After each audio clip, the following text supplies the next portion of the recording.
तो कहानी की शुरुआत में हम चार दोस्तों को एक गाड़ी में देखते हैं जिनकी उम्र थोड़ी ज्यादा थी और वो अपनी छुट्टियां गुजारने ट्रिप पर जा रही थी। वो अपनी ही केबिन में रहने वाली थी जो पहाड़ की बिल्कुल ऊपर था और ये पूरा ही एरिया पहाड़ों से घिरा हुआ था जो जाहिर है बहुत खूबसूरत जगह थी। गाड़ी में एक औरत बैठी थी जिसका नाम डाई होता है। उसके साथ दो दोस्त थी और एक दोस्त का डॉग भी साथ जा रहा था। पर डाई के चेहरे को देखने से लग रहा था कि उसे जानवर खास पसंद नहीं है। अब कुछ देर के बाद वो अपने केबिन में पहुंच जाती है जो शहर के शोर से दूर बिल्कुल अलग था। अंदर पहुंचकर डाई के दोस्त कहती है कि हम जरा पास बने गाँव में जा रही है तो तुम भी डाई हमारे साथ चलो। पर वो ये कहकर मना कर देती है कि नहीं तुम लोग जाओ क्योंकि सफर में मैं काफी थक गई हूँ तो यही रुककर आराम करूंगी। वो दोनों इसकी बात मान लेते हैं और वहाँ से निकलने लगते हैं। पर अपने डॉग को वो डाई के पास ही छोड़ देती है। उनके जाने की थोड़ी देर के बाद डाई उनकी डॉग से दोस्ती करने का सोचती है। वो उसके पास जाकर उसके ऊपर हाथ फेरती है पर जैसे डॉग ने पीछे मुड़कर देखा वो काफी डर गई क्योंकि उसे जानवरों की इतनी समझ नहीं थी। सुबह जब उसकी आँख खुली तो अपने दोस्तों के कमरे में चेक करने जाती है जो अभी तक वापस नहीं आए होते। वो सोच में पड़ गई। उसे दोनों की फिक्र हो रही थी इसीलिए वो डॉग को लेकर उन्हें ढूंढने निकल जाती है। वो काफी दूर तक निकल आई थी पर आसपास उसे कोई भी दिखाई नहीं देता। जब भी आगे बढ़ रही थी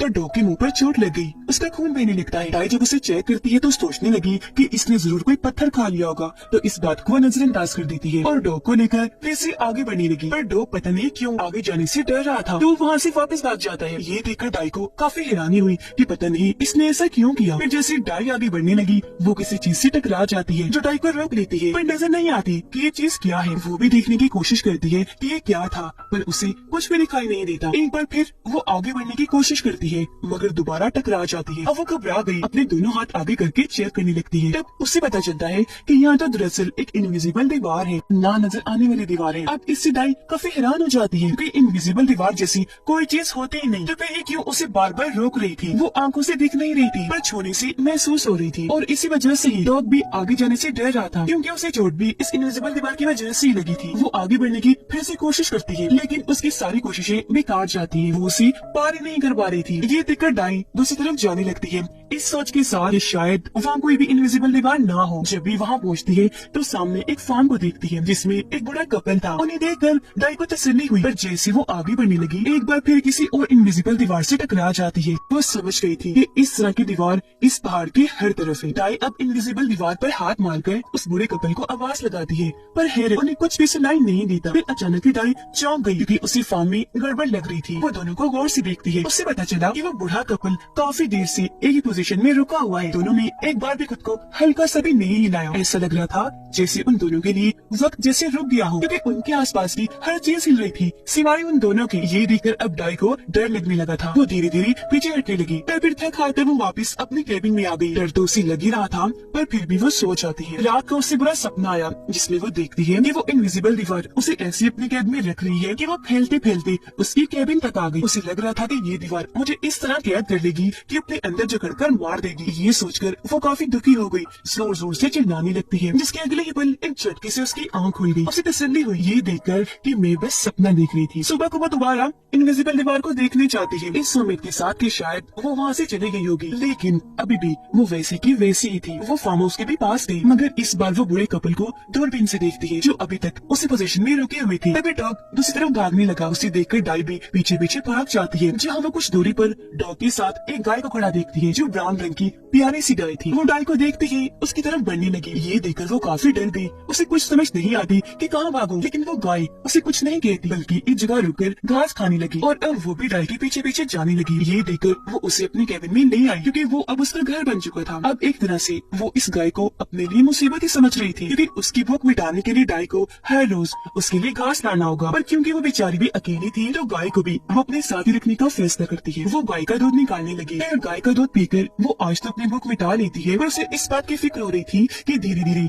खाना यहाँ पर खत्म हो रहा है। अगली सुबह जब डाई जागी तो उसे एक आइडिया आया। वो अपने दोस्त की गाड़ी के जरिए इस दीवार को पार करने का सोचती है। वो गाड़ी में बैठकर जोर जोर से दीवार से टकरा देती है जिससे गाड़ी का अगला हिस्सा पूरी तरह तबाह हो जाता है और तो डाई के सर पर भी चोट लगी लेकिन इससे इनविजिबल दीवार को कुछ नहीं हुआ। हल्के से खरोच भी नहीं आई उस पर। वो वैसे की वैसे ही रही। अब डाई को दीवार के उस पार एक गाड़ी खड़ी हुई दिखाई दी पर इसका कोई फायदा नहीं था क्योंकि उसके अंदर भी कोई नहीं था। इन हालात की वजह से वो बेचारी काफी मायूस हो गई, इसलिए वापस अपने केबिन में आ जाती है और फूट फूट कर रोने लगी, क्योंकि उसे अब तक अंदाजा हो गया था कि मैं यहाँ से कभी नहीं निकल पाऊंगा। अब जाहिर है इन हालात में अच्छा भला इंसान भी हिम्मत हार जाता है। वो इस कदर मायूस हो गई थी कि उसके दिमाग में उल्टे सीधे ख्याल आने लगे। वो हर रोज ढेर सारे घास काट कर अपनी गाय को लाकर खिलाती है और उसका दूध पीकर अपना गुजारा चलाती है जिंदा रहने के लिए। ऐसे उसने यहाँ गर्मियाँ गुजार दी, मतलब वो पिछले 3 महीने से यहाँ फंसी हुई है। अब वो सब्जियां उगाने का सोचती है। वो केबिन के सामने वाली जमीन खोद कर वहाँ अलग अलग तरह की सब्जियां उगा देती है, जो ढूंढ कर वो पहाड़ों के ऊपर से लाई। दाई हर दिन गुजरने के बाद कैलेंडर पर उस दिन निशान लगा देती है और सारा दिन जो उसने किया होता है वो सब कुछ कागज पर लिखा करती थी। अब क्योंकि वो जानवरों के साथ रह रही थी, तब जानवरों के बारे में उसे काफी कुछ पता चल चुका था और उनके साथ अच्छे से घुल मिल भी गई थी। अब एक दिन यहाँ बहुत तेज बारिश होने लगी। दाई जब अपनी केबिन में बैठी थी तो उसे बारिश से किसी की आहट महसूस हुई। उसने जब बाहर जाकर चेक किया तो वहाँ केबिन की बाहर एक बिल्ली बैठी थी, जो बेचारी बारिश में काफी भीगी हुई थी। दाई उसे केबिन के अंदर ले आती है और उसे अच्छे से साफ करके एक जगह पर बिठा देती है। वो बिल्ली भी इनकी तरह ही अकेली थी,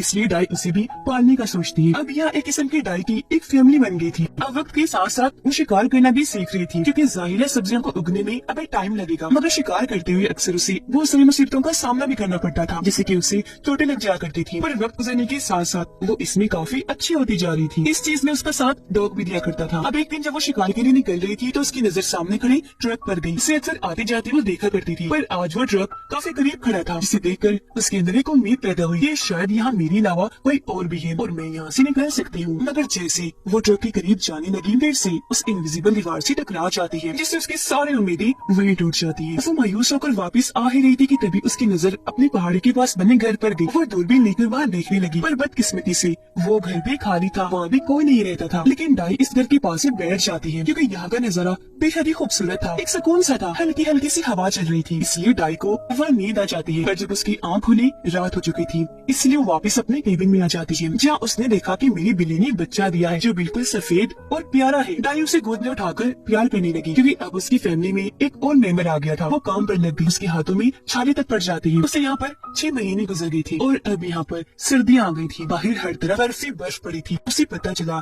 कि मेरी बिल्ली का बच्चा ऐसे ही इतनी ठंड में बाहर निकल गया है। अब दाई को उसके लिए फिक्र होने लगी, क्योंकि ऐसी ठंड में वो ज्यादा देर तक जिंदा नहीं रहेगा। तो रात के वक्त लालटेन लेकर उसे ढूंढने निकल जाती है, पर कुछ दूर जाने पर उसे बिल्ली का बच्चा मरा हुआ मिलता है। और क्योंकि वो उसे बहुत प्यारा था, इसीलिए वो बहुत दुखी हो गई, रोने लगती है और वही उसे दफनाकर वापस केबिन में आ जाती है। और आज जो कुछ भी हुआ हर दिन की तरह उसे भी किताब में लिख देती है। अब हर गुजरते दिन के साथ दाई बदलती तो जा रही थी, पर उसने कभी भी इनविजिबल दीवार को चेक करना नहीं छोड़ा। अगले दिन उसकी गाय का बच्चा होता है, जो बिल्कुल अपनी माँ जैसे रंग का था और बहुत प्यारा भी। बिल्ली के बच्चे के मरने के बाद दाई की जिंदगी में जो कमी आई थी, आज वो पूरी हो गई और अब यहाँ उसे रहते रहते पूरा 1 साल हो गया था।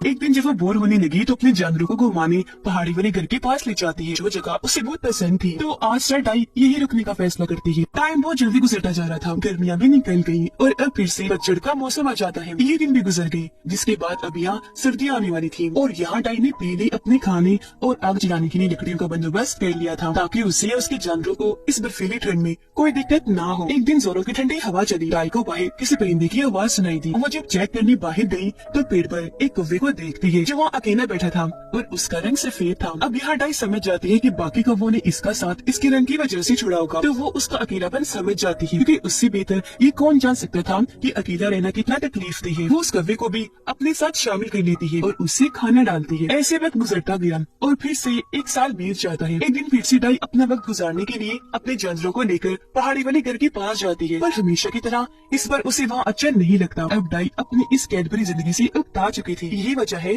कि अब उसे यहाँ का सब कुछ बेकार लग रहा था। उसे अजीब सा महसूस हुआ, तो वो अपने जानवरों को लेकर वापस अपने केबिन में आ जाती है और अब यहाँ उसे 3 साल गुजर गई थी। एक दिन वो अपने डॉग के साथ शिकार करके वापस आ रही थी, तब उसे अपने गाय के बच्चे के चिल्लाने की आवाज आती है, जो सुनकर वो घबरा गई। वो भी जल्दी से भागी और उसका डॉग भी आकर देखती है कि कोई आदमी हाथ में कुल्हाड़ी लिए गाय के बच्चे को मारने की कोशिश कर रहा है। उसे कुछ समझ नहीं आती कि क्या करूँ। वो जोर से चिल्लाती है। वो इनविजिबल दीवारें ऐसी है, इसके अंदर आना तो इंसान की बस की बात है, पर यहाँ से निकलना किसी के बस की बात नहीं। वो आदमी फिर भी कुल्हाड़ी नहीं छोड़ता। हालांकि डॉग भी उसे रोक रहा था, उसके हाथ पर काट लेता है, पर वो आदमी तो उसे मारने के लिए जैसे पागल ही हो गया था। डाई को कुछ समझ नहीं आता। वो वहाँ से अपने केबिन की तरफ भाग जाती है और जल्दी से अपनी गन लेकर बाहर आ गई, लेकिन आने में उसे देर हो गई थी, क्योंकि तब तक उस आदमी ने गाय के बच्चे के साथ साथ डॉग को भी मार दिया था। ये देख वो जैसे पागल ही हो गई, अपना कंट्रोल खो देती है। उस आदमी की तरफ गन करके उसके सीने में गोली मारती है, जिससे वो वही मारा जाता है। ऐसे भी जब उसका गुस्सा ठंडा नहीं होता तो वो उस आदमी की लाश को